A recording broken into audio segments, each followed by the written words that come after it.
Hello, friends. This is Dave Hurwitz, executive editor at ClassicsToday.com, with the first in a new series for beginners, particularly, and experts alike, called How to Listen to Great Music.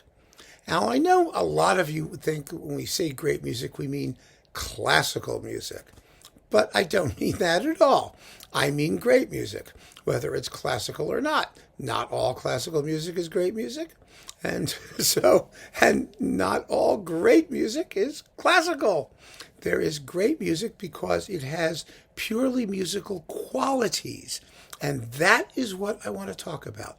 In a sense, what we're going to be doing throughout this series is defining what music is, but not in a philosophical way, not in some sort of strange, peculiar definition that doesn't fit anything. We're going to define what music is by talking about what music does. And in that way, you will each come to your own understanding of what music is for you, what it does for you, what it means for you. But by all of us, that is, we are all going to hear the same things. That's the point. And we're going to discuss what we get out of listening to it, what it is that is essentially musical. And when I say essentially musical, I mean something very specific. I mean music without words. Why is that? It's really an important distinction to make. I think a lot of people don't really think about what music is, and music as music for itself, not music that does other things. I mean, when we sing a song, which is how 99.999% of us encounter music, and that is what constitutes most of the music we run into, we are always thinking about music that has another job. The job is to accompany the text, to somehow emphasize and enrich the meaning of the words that we theoretically understand as they're being sung. The only other thing that music did for primeval human beings was accompany dancing, accompanying physical movement, whether it was a military march or a waltz or whatever. And that, too, was accompanimental. That was music designed to support some other activity. But when we talk about great music, we usually think about music which is sufficient unto itself. That is, all we need to do is listen to it, and it's going to give us everything we need. Now, of course, there is great music with words. There is great music for dancing. It does all of those things. But in order to understand what music really is, what things it brings to the table, and the qualities that make it so useful when it accompanies a text or accompanies physical movement, we need to get a sense of what music can do. What are the things that it likes to do? What are the qualities it has that you won't find anywhere else? And so that is what I want to talk about. And we're going to do it in the first series of talks in this series using one piece of music as an example. And that example is the Grieg Peer Gynt Suite No. 1. Now, for those of you who are real beginners and you don't know who Grieg was, he is the Norwegian national composer, the biggest 19th century composer in Norway. And what is a Peer Gynt suite? Well, that's a very good question because it isn't an obvious one.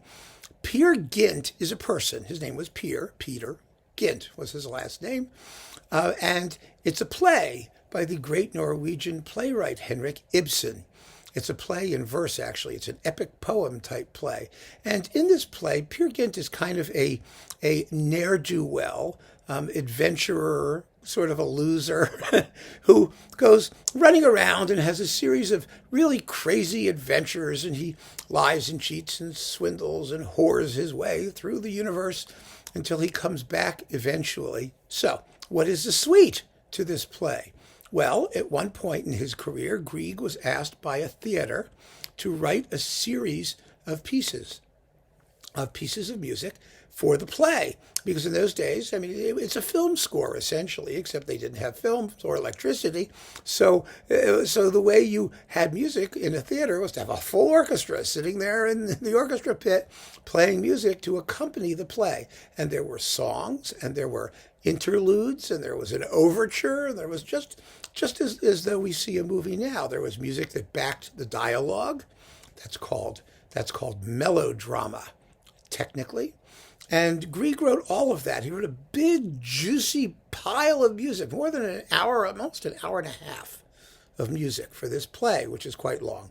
And it has all kinds of wonderful things in it. It's got songs, it has choruses, it has music to accompany the action. It's terrific.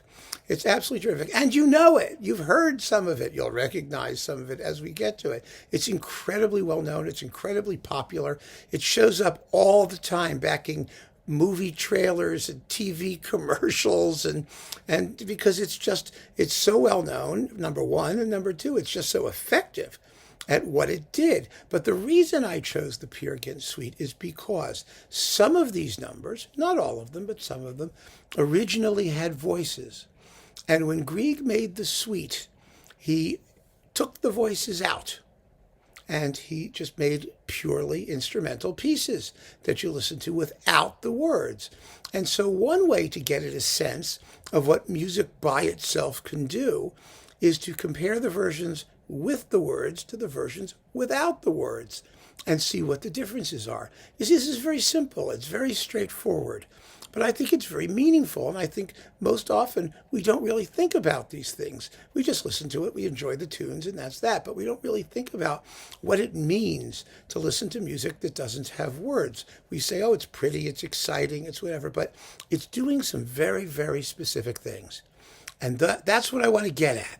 And that's what I want you to start thinking about, especially if you are new to classical music or to great music, any kind of the best music, music without words.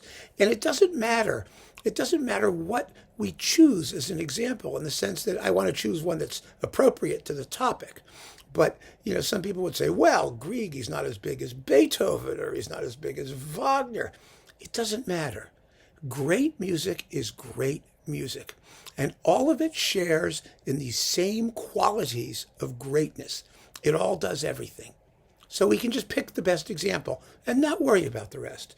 Because if you become a sensitive listener, if you understand what music is and what it's trying to do, then you can listen to anything.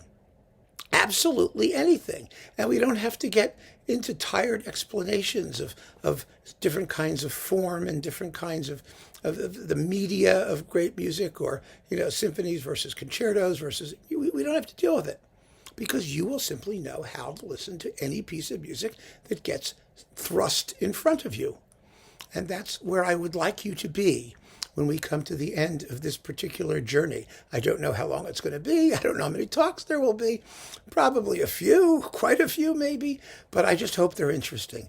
And I hope each one reveals an aspect of music that you might not have thought about, and that adds another brick in the edifice that we're constructing that will explain to you in a practical sense what music is. So the piece that we're going to start with is In the Hall of the Mountain King.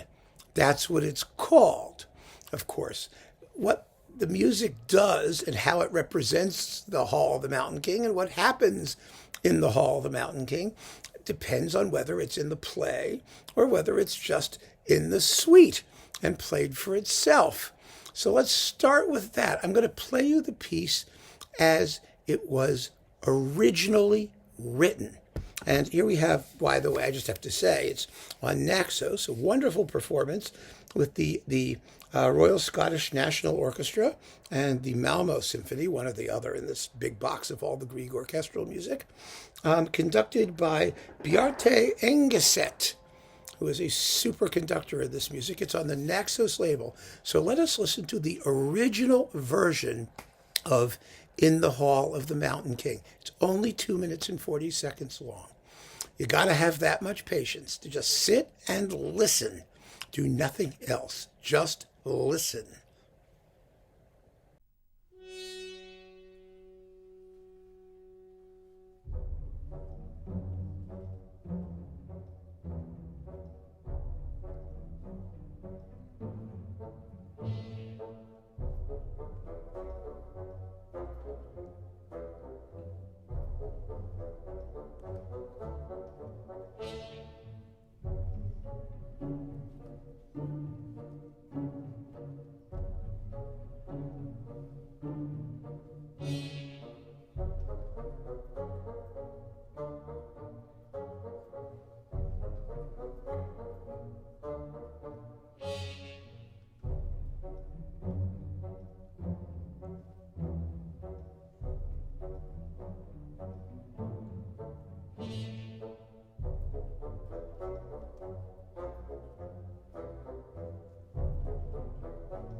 So, did the entry of the chorus at the end there surprise you?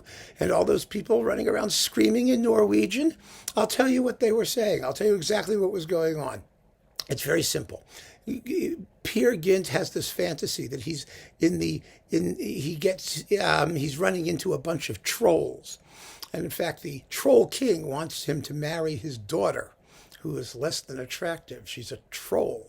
But anyway, he winds up in the hall of the troll king, and the trolls, because he's a mortal and he's from the outside world, they're screaming in Norwegian, "Kill him, kill him, kill him, kill the Christian who dared to come into our hall," you know. And then at the end, when they're yelling, they're saying, "Oh, can I cut off his finger? Can I boil him and then make a snack out of him? Can I stab him with my rusty knife?" And then finally the Mountain King says, "Cool it, people."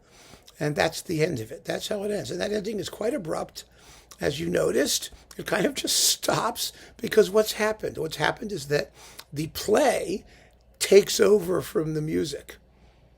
The music is going along, then the chorus comes in with the screams of "kill him," and then gradually the dialogue is going to begin taking over from where the music was, because you have to move the plot along. And so that the music in that sense is purely functional. It operates within the context of the play, and it's directed by the course of the action in the play, which is a perfectly reasonable thing for music to do. It does it all the time. It does it constantly in movies and everything else when the music accompanies some kind of action. And so that's what Grieg wrote. It's an action piece that, is for a specific scene. Now I want you to listen to the suite version that Grieg extracted for concert performance. It's mostly the same until you get to the entry of the chorus. I don't mind giving it away because this is supposed to be a quiz or a test. Just listen, once again, to the exact same 2 minutes and 40 seconds of music, more or less. It's actually a little shorter for reasons you'll hear in a moment. So here is In the Hall of the Mountain King from the Peer Gynt Suite No. 1.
Now, it's really quite different, isn't it?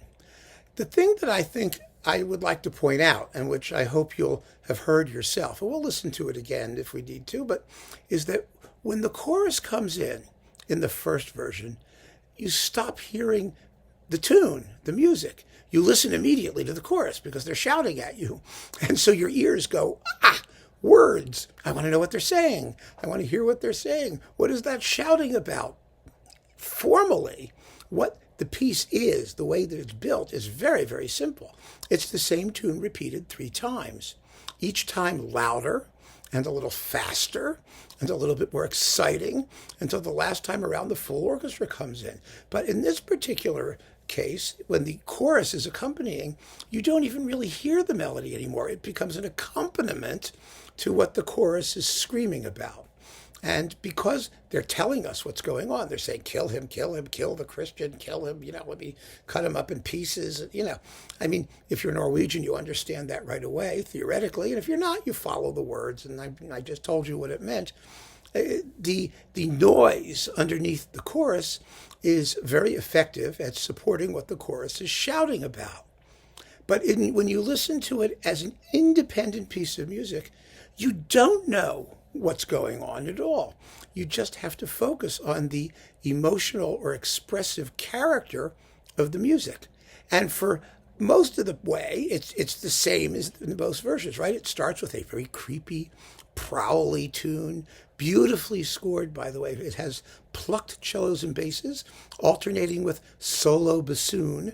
For each phrase, they go back and forth and back and forth. Then on the second repetition, you have plucked higher strings and the woodwinds, the clarinets, flutes, and oboes. They play the tune and they go back and forth.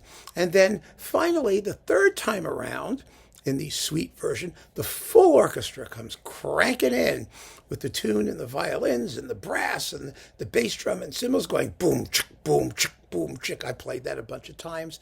It's tremendous fun, I guarantee. And in this particular case, where the first version sort of pittered out with screaming Norwegians, this version has an ending, a genuine, satisfying, thunderous ending, which maintains the mood of that frantic climax. It doesn't represent an anticlimax or decrescendo to get us back to the plot of the actual play. It doesn't have to. It can go straight to the ending by preserving that original mood. So what is the difference between music with words and music without words in this case? In this particular case, since most of the music is absolutely identical, the only difference is the singing. The singing, the voice, is that when the music doesn't have words, it has to exaggerate or emphasize what the emotional effect of those words were. We don't know what they were. We don't know that they're saying, kill him, kill the Christian, let me, cut off his fingers and make a stew out of him. I mean, we don't know that. We don't know any of that. All it can do as music is convey that general sense of mounting fear and anxiety and excitement and eventually threat and dread and power and franticness. I mean, it does all of those things, but it does them in a much more generalized way than it did with words. The words are quite specific. The feelings that support those words are not specific. We have no idea that if we did not call it In the Hall of the Mountain King, you wouldn't know that there are trolls. You wouldn't know any of those things. All you know is that you have this quirky, prowly, somewhat grotesque kind of a tune that rises and rises to a climax of tremendous ferocity. But in being more ambiguous, that is, more ambiguous as to the specific time and place and words of the particular play, the music becomes more universal.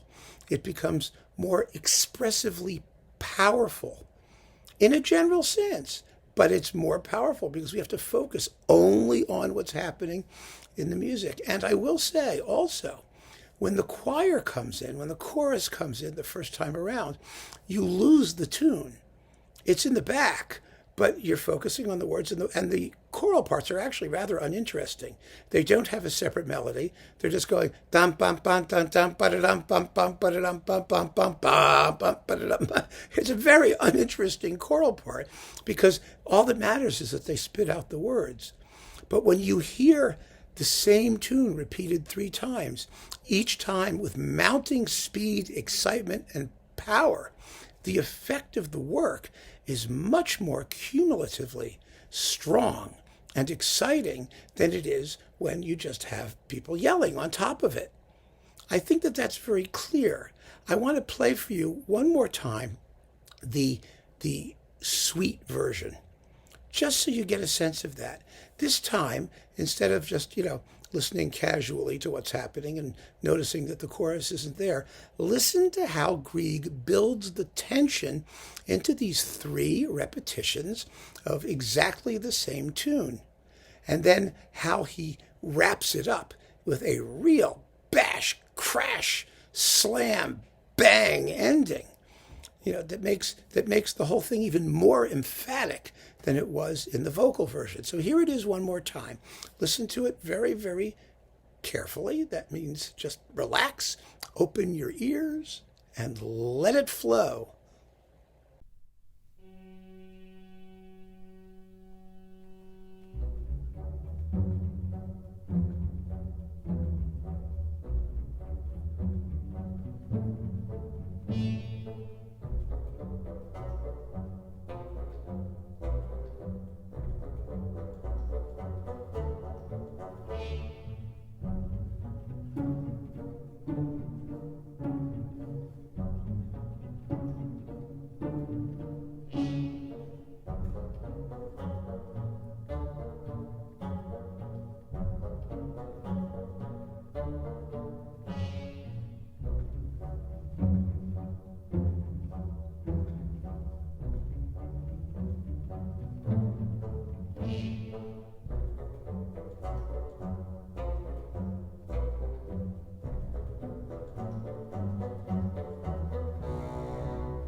there you go.